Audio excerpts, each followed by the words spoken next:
বিসমিল্লাহির রহমানির রহিম। আজ আমি আপনাদেরকে দেখাবো টাকি মাছের রান্না, মানে টাকি মাছ একদম ছিলে তারপর সেই টাকি মাছের রান্না। এই জন্য আমি আগে পেঁয়াজ একটু বেরেস্তা করে নিচ্ছি, বেরেস্তা নয়, একটু মানে সতে করে নিলাম। এখানে আমি অল্প করে আদা বাটা দিব, সরি জিরা রসুন বাটা দিলাম।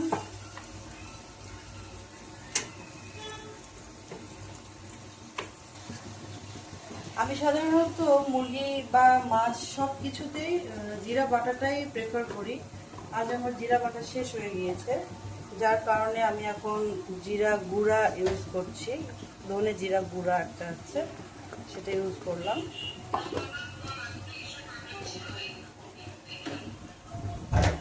দিয়ে দিচ্ছি হচ্ছে স্বাদ মতো লবণ,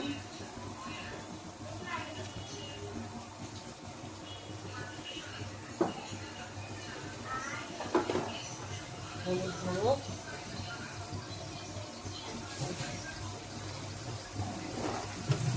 মরিচের গুঁড়ো।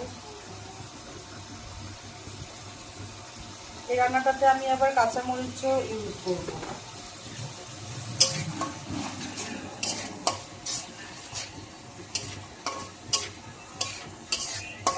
এই রান্নাটাতে আমি কাঁচামরিচও ইউজ করব।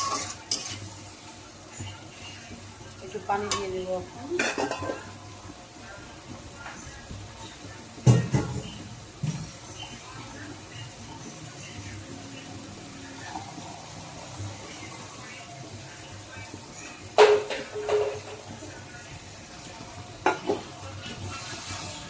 ভালো করে একদম কষিয়ে নিয়ে এখন ঢেকে দিচ্ছি।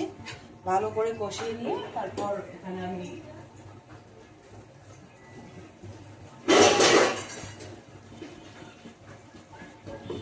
মাছটা ছাড়বো। পেঁয়াজটা আমার অলমোস্ট কষা হয়ে গেছে, এখন এখানে আমি মাছটা অ্যাড করে দিয়েছি।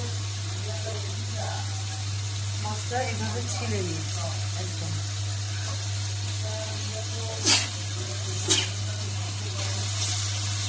এভাবে একদম ছিলে নিয়ে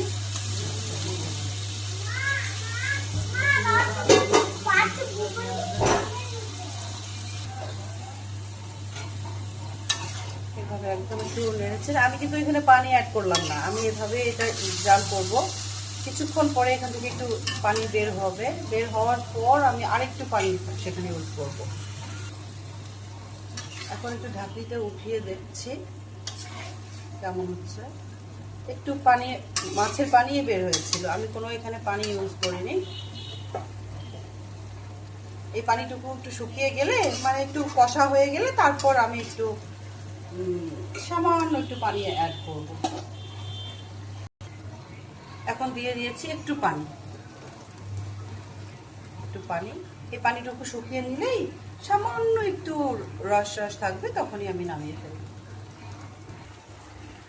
রান্নাটা যখন জাল হচ্ছে তখন কালারটা এত সুন্দর এসছে, এখানে হয়তো মোবাইলে ওভাবে শো করাতে পারছি না।